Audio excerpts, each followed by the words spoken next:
پھر اگر نہ لا سکو اور ہم فرمائے دیتے ہیں کہ ہرگز نہ لا سکو گے تو ڈرو اس آگ سے جس کا ایندھن آدمی اور پتھر ہیں، تیار رکھی ہے کافروں کے لیے۔ نو انسان کو قیامت تک کے لیے قرآن عظیم کی حقانیت کے ثبوت کے لیے ایک چیلنج دیا۔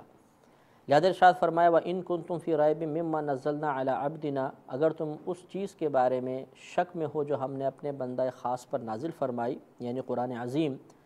فَأْتُوا بِسُورَةٍ مِّن مِّثْلِهِ، تو تم اس کی مثل کوئی ایک صورت لے آؤ، وَادْعُوا شُهَدَاءَكُم مِّن دُونِ اللَّهِ إِن كُنتُمْ صَادِقِينَ، اور اگر تم سچے ہو تو اپنے تمام مددگاروں کو اللہ تعالیٰ کے علاوہ بلا لو، تم ایسا نہیں کر سکو گے۔ فَإِن لَّمْ تَفْعَلُوا، پھر اگر تم ایسا نہ کر سکو، وَلَن تَفْعَلُوا، اور ہرگز ایسا نہ کر سکو گے، فَاتَّقُوا النَّارَ الَّتِي، تو پھر تم اس آگ سے ڈرو، وَقُودُهَا النَّاسُ وَالْحِجَارَةُ، کہ جس کا ایندھن آدمی اور پتھر ہیں، وَعِدَّتْ لِلْكَافِرِينَ، اور وہ کافروں کے لیے تیار کی گئی ہے۔ تو آپ کو یہ بتایا تھا کہ پہلے اللہ تعالیٰ نے اپنی وحدانیت اور ربوبیت کو بیان فرمایا، اور ان آیات میں قرآن عظیم کو اپنا کلام ہونا ثابت فرمایا، اس کی حقانیت بیان فرمائی، اور اس کا طریقہ اختیار کیا کہ سب کو چیلنج دے دیا کہ اس کی مثل کوئی کلام لے آؤ، کیونکہ اگر یہ قرآن عظیم انسان کا کلام ہوتا، نبی کریم صلی اللہ علیہ وسلم نے اسے اپنے پاس سے بنایا ہوتا، اپنے پاس سے وضع کیا ہوتا، تو پھر اس زمانے کے فصحاء اور بلغاء عرب بہت آسانی کے ساتھ مقابلہ کر سکتے تھے، لیکن اس زمانے میں جب فصیح و بلیغ عرب موجود تھے، کوئی بھی اس قرآن عظیم کی مثل صورت بنانے پر قادر نہ ہو سکا، کیونکہ اللہ نے غیبی خبر دے دی تھی کہ تم ایسا ہرگز نہیں کر سکو گے۔ اس سے یہ معلوم ہوا کہ جب وہ ایسا نہیں کر سکے تو یہ قرآن عظیم ایک حق کلام ہے، اور یہ کسی انسان کا نہیں ہے بلکہ اللہ تبارک و تعالیٰ کا کلام ہے۔ یہ سورہ بقرہ مدنی صورت ہے، اس میں اس چیلنج کا اعادہ ہے، ورنہ مکی صورتوں کا اگر مطالعہ کیا جائے تو اللہ تبارک و تعالیٰ نے بارہا مختلف مقامات پر بتدریج پہلے بڑی مقدار، پھر چھوٹی مقدار، اور چھوٹی مقدار، اور چھوٹی مقدار کا چیلنج دیا۔ لہذا جیسے کہ آیت آپ کو بتائی تھی کہ اللہ تعالیٰ نے سورہ اسراء میں بیان فرمایا کہ قُلْ لَئِنِ اجْتَمَعَتِ الْإِنسُ وَالْجِنُّ عَلَىٰ أَن يَأْتُوا بِمِثْلِ هَٰذَا الْقُرْآنِ لَا يَأْتُونَ بِمِثْلِهِ،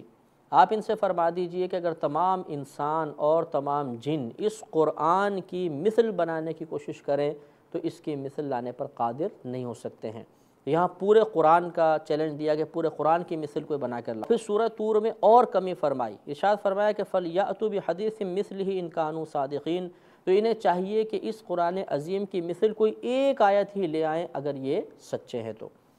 تو معلوم یہ ہوا کہ اللہ تبارک و تعالیٰ نے بتدریج ہر طرح کا حکم فرمایا، کوئی ایک آیت لے آئیں، 10 صورتیں لے آئیں، ایک صورت لے آئیں، پورے قرآن کی مثل بنا کر لے آئیں۔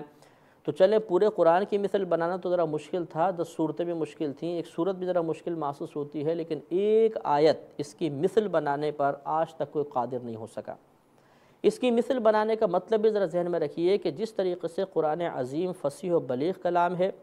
اس میں ہزارہا آیات میں اسرار و رموز پوشیدہ ہیں،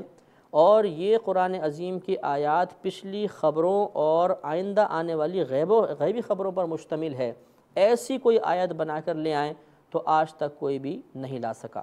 اور نہ لا سکتا ہے، کیونکہ اللہ نے فرمایا کہ وَلَن تَفْعَلُوا، اور ہرگز تم ایسا نہیں کر سکو گے۔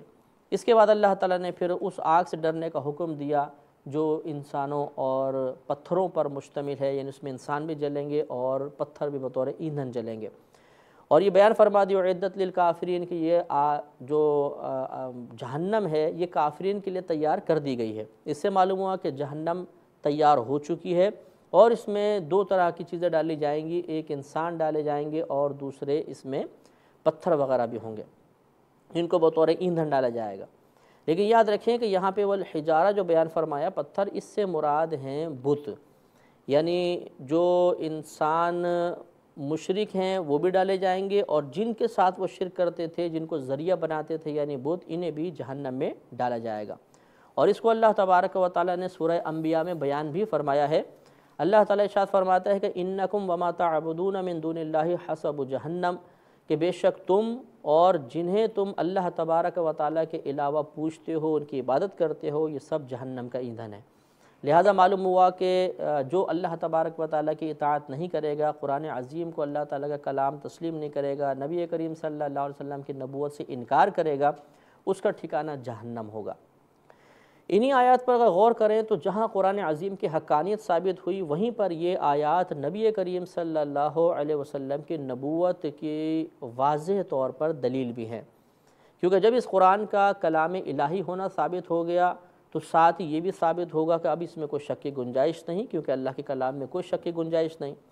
جب اس میں شک کی گنجائش نہیں، اس کی بات ہر بات حق ہوگی، سچ ہوگی اور بالکل یقینی ہوگی، تو اب اسی قرآن میں نبی کریم صلی اللہ علیہ وسلم کے نبی ہونے کا بیان ہے، آخرت کا بیان ہے، جنت کا ہے، دوزخ کا ہے، تو یہ تمام چیزیں پھر یقیناً حق ہوں گی۔ تو معلوم یہ ہوا کہ جو اس مثال پر غور کر لے، اس چیلنج پر غور کر لے، تو یقینی سی بات ہے کہ اس کو یہ اعتراف کرنا پڑے گا کہ یہ اللہ کا کلام ہے، اور جب وہ اس کا اعتراف کر لے گا تو ساتھ ہی اسے نبی کریم صلی اللہ علیہ وسلم کی نبوت کو بھی تسلیم کرنا پڑے گا، اور ان کا کلمہ پڑھ کر مسلمان ہونا اس پر لازم ہوگا۔